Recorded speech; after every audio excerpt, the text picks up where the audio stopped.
नमस्कार दोस्तों, स्वागत है आपका आपके अपनी YouTube channel Eklavya academy a way of success, जहां पर हम बात कर रहे हैं मध्य प्रदेश की राज्य व्यवस्था, पॉलिटी ऑफ मध्य प्रदेश। और मध्य प्रदेश राज्य व्यवस्था के क्रम में हमारा 6वां वीडियो है। तो इस टॉपिक में हमें मध्य प्रदेश न्याय व्यवस्था के बारे में बात करनी है। तो मध्य प्रदेश न्याय व्यवस्था के बारे में बात करने से पहले हम न्याय व्यवस्था के बारे में जानेंगे।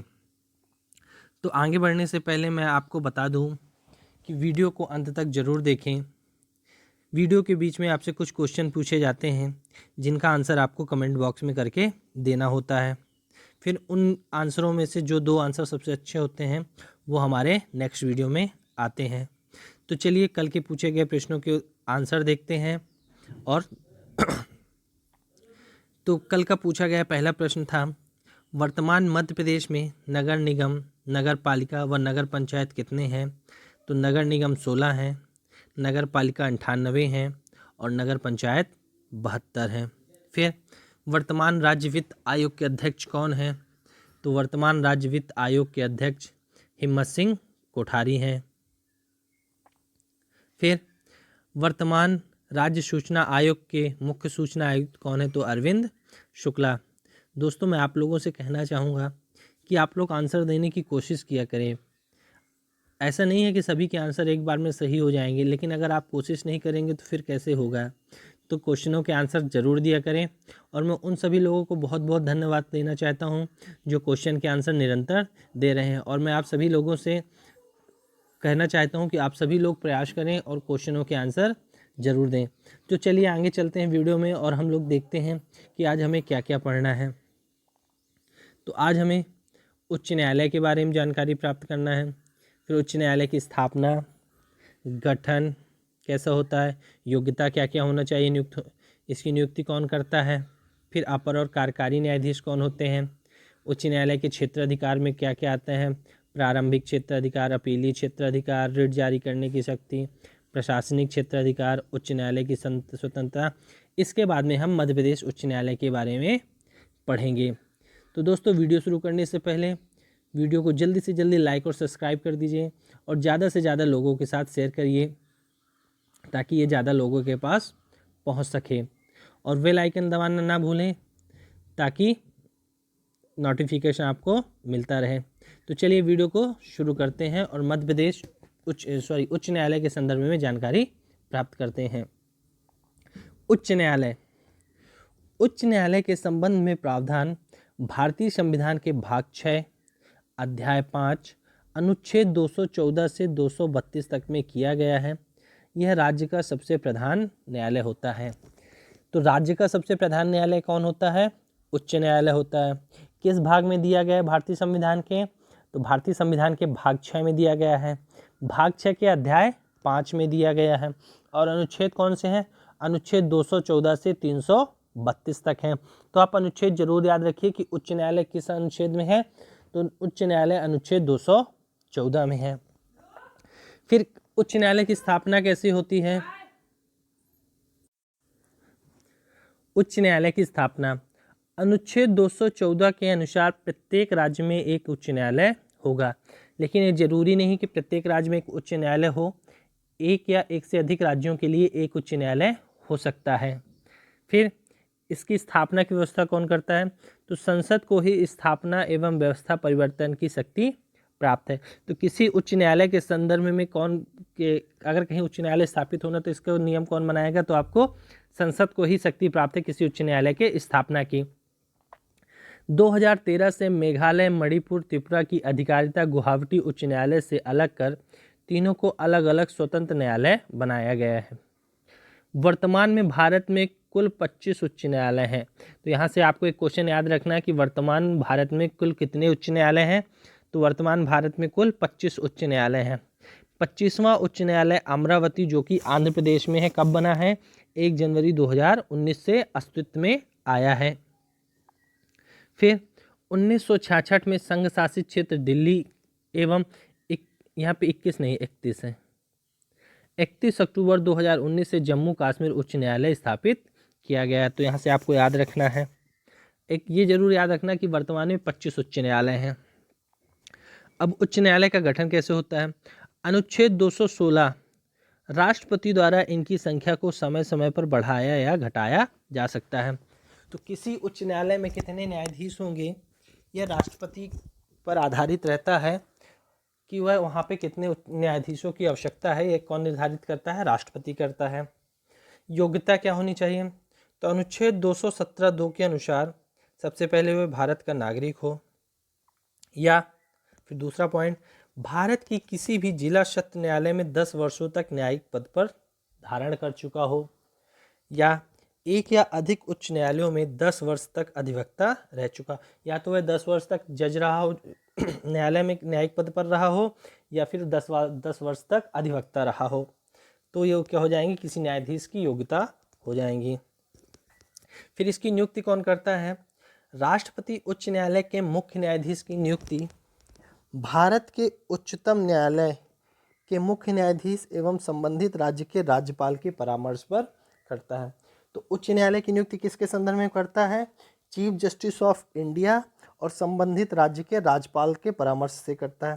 तथा अन्य न्यायाधीशों की नियुक्ति में उपरोक्त के साथ साथ उच्च न्यायालय के मुख्य न्यायाधीश भी की सलाह लेता। मतलब चीफ जस्टिस ऑफ इंडिया, राज्यपाल और जिस राज्य में नियुक्ति करना उस राज्य के मुख्य न्यायाधीश की भी सलाह लेगा अन्य न्यायाधीशों की नियुक्ति के लिए। किसी उच्च न्यायालय के मुख्य न्यायाधीश का पद रिक्त होने की दशा में राष्ट्रपति उसी उच्च न्यायालय के अन्य न्यायाधीशों में किसी को कार्यवाहक मुख्य न्यायाधीश नियुक्त कर सकता है। इन केस अगर किसी उच्च न्यायालय में मुख्य न्यायाधीश नहीं है तो वहाँ पे क्या करेगा? राष्ट्रपति उसी उच्च न्यायालय के अन्य न्यायाधीशों में किसी एक को कार्यवाहक मुख्य न्यायाधीश नियुक्त कर देगा। फिर आगे चलते हैं। इनका कार्यकाल कितना होता है? तो कार्यकाल 62 वर्ष की आयु तक होता है। उच्च न्यायालय के किसी न्यायाधीश की आयु का निर्धारण राष्ट्रपति द्वारा मुख्य न्यायाधीश के परामर्श के बाद किया जाता है। फिर पद मुक्ति कैसे? राष्ट्रपति को स्वयं त्यागपत्र सौंपकर, या तो राष्ट्रपति को अपना क्या दे दें? त्यागपत्र दे दें, या फिर संसद के द्वारा साबित कदाचार या कर नहीं साबित कदाचार या असमर्थता के आधार पर महाभियोग प्रस्तावित पारित करके। तो राष्ट्रपति किसी भी न्यायाधीश को पद से मुक्त करने के लिए क्या लाया जाता है? महाभियोग प्रस्ताव के द्वारा ही उसको पद से हटाया जा सकता है, या फिर वो स्वतः त्यागपत्र दे दे, या फिर उसकी मृत्यु हो जाए। शपथ कौन दिलाता है? तो संबंधित राज्य के राज्यपाल द्वारा इनको शपथ दिलाया जाता है। वेतन, तो इनके वेतन राज्य की संचित निधि से दिए जाते हैं, लेकिन इनकी पेंशन केंद्र की भारत की संचित निधि से दी जाती है। वेतन राज्य की संचित निधि से, और जो इनकी रिटायरमेंट के बाद पेंशन देते हैं वो भारत सरकार की संचित निधि से दिए जाते हैं। तो यहाँ पे याद रखना कि किसी भी उच्च न्यायालय का वेतन कहाँ से दिया जाता है? तो संबंधित राज्य की संचित निधि से दिया जाता है। फिर अपर और कार्यकारी न्यायाधीश क्या होते हैं? अनुच्छेद 224 के अंतर्गत राष्ट्रपति कार्य की अधिकता होने पर न्यायाधीश की योग्यता धारित करने वाले व्यक्ति को 2 वर्ष के लिए अपर न्यायाधीश नियुक्त कर सकता है। ठीक है ना?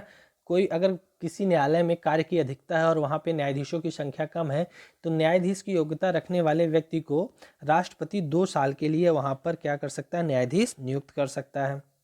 फिर कार्यकारी न्यायाधीशों की नियुक्ति कब होगी? जब उच्च न्यायालय में न्यायाधीश निर्धारित संख्या से कम होंगे। ठीक है। फिर उच्च न्यायालय का मुख्य न्यायाधीश किसी सेवानिवृत्त न्यायाधीश को न्यायाधीश नियुक्त कर सकता है। ठीक है ना?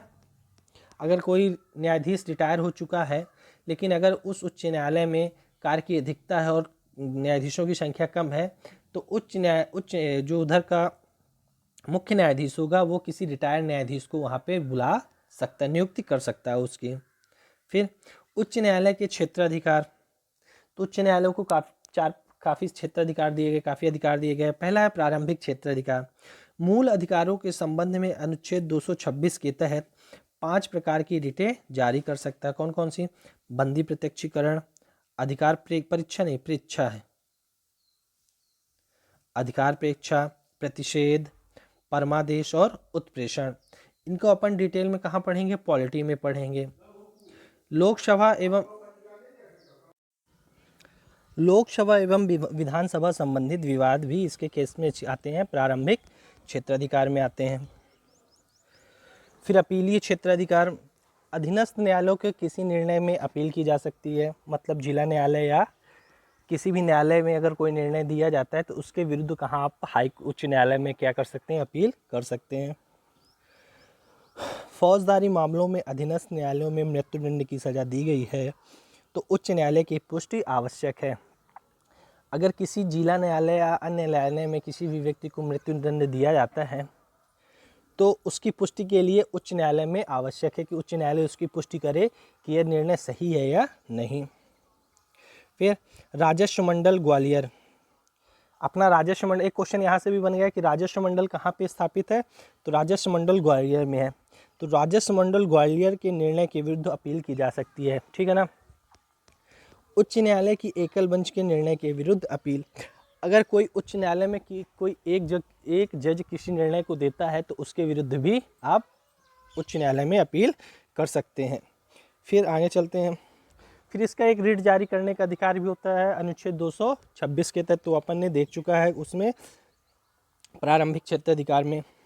फिर इसको एक अधिकार होता है संविधान की व्याख्या करने का अधिकार।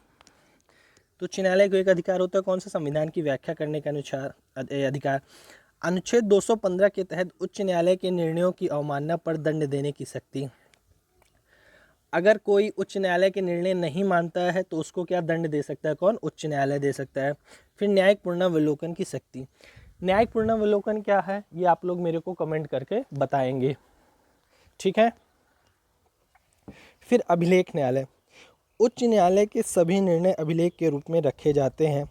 इन निर्णयों को उच्च न्यायालय एवं अधीनस्थ न्यायालय साक्ष्य के तौर पर प्रयोग किए जाते हैं। मान लीजिए अगर कोई निर्णय उच्च न्यायालय देता है तो उस निर्णय को सुरक्षित रख लिया जाता है। फिर इन केस कभी उस तरह का केस आता है तो उस बेस पे अपन क्या कर सकते हैं, निर्णय दे सकते हैं। इसलिए उच्च न्यायालय के सभी निर्णय क्या किए जाते हैं, साक्ष्य के तौर पर रख लिए जाते हैं। फिर आगे उच्च न्यायालय की स्वतंत्रता, तो राज्य विधानमंडल तथा राज्य कार्यपालिका के प्रभाव एवं दबाव से उच्च न्यायालय को मुक्त रखने के लिए उच्च न्यायालय को निम्न स्वतंत्रताएं दी गई हैं। देखिए अगर राज्य विधानमंडल तथा राज्य कार्यपालिका के अधीन आएगा तो वो बोलेंगे कि हमारे पार्टी का जज करिए, वो फिर किसी पार्टी के फेवर में आ जाएगा, ठीक है ना। इसीलिए इसको कार्यपालिका एवं विधायिका से मुक्त रखा गया, न्यायपालिका को कार्यपालिका एवं विधायिका से मुक्त रखा गया है। तो इसको क्या क्या स्वतंत्रता दी गई। नियुक्ति की प्रक्रिया राष्ट्रपति द्वारा सरकार से अलग परामर्श पर की जाती है, मतलब इसमें सरकार का कोई रोल नहीं रहेगा कि ये न्यायाधीश नियुक्त होगा या ये न्यायाधीश नियुक्त होगा, ठीक है।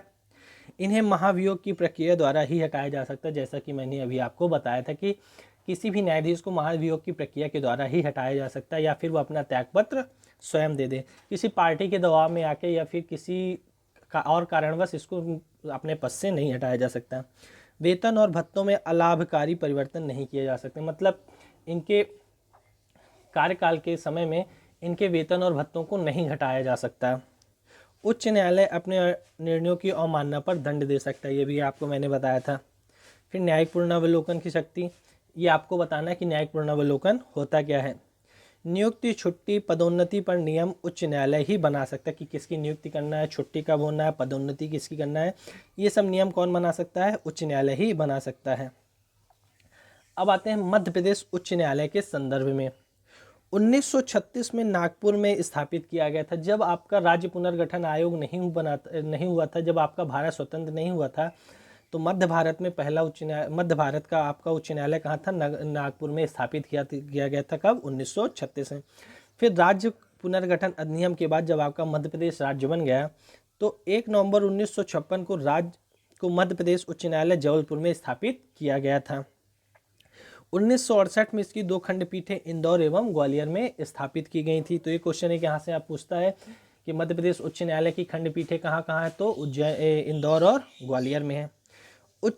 इस उच्च न्यायालय का निर्माण राजा गोकुल दास के द्वारा हेनरी इरविन नामक आर्किटेक्ट ने किया था। तो यहाँ पे ये भी याद रखना कि इसका निर्माण किसने करवाया था, तो गोकुल दास के द्वारा हेनरी इरविन आर्किटेक्ट ने करवाया था। वर्तमान में 32 अस्थायी एवं 32 स्थायी एवं 11 अस्थायी न्यायाधीशों को मिलाकर कुल 43 न्यायाधीश हैं। कितने न्यायाधीश हैं? 43 न्यायाधीश हैं। अब आज का क्वेश्चन ये है, आज एक ही क्वेश्चन पूछा जा रहा है कि दो क्वेश्चन, एक तो आपको पुनरावलोकन बताना है कि क्या होता है, और दूसरा क्वेश्चन ये है कि वर्तमान मध्य प्रदेश के मुख्य न्यायाधीश कौन हैं। तो आज का वीडियो यहीं ख़त्म होता है, आगे हम और पढ़ेंगे उच्च न्यायालय के संदर्भ में। तो दोस्तों वीडियो को अंत तक जरूर देखें और क्वेश्चन का आंसर कमेंट बॉक्स पर जरूर करके दें, और वीडियो को ज़्यादा से ज़्यादा लाइक, शेयर और सब्सक्राइब करें। थैंक यू दोस्तों।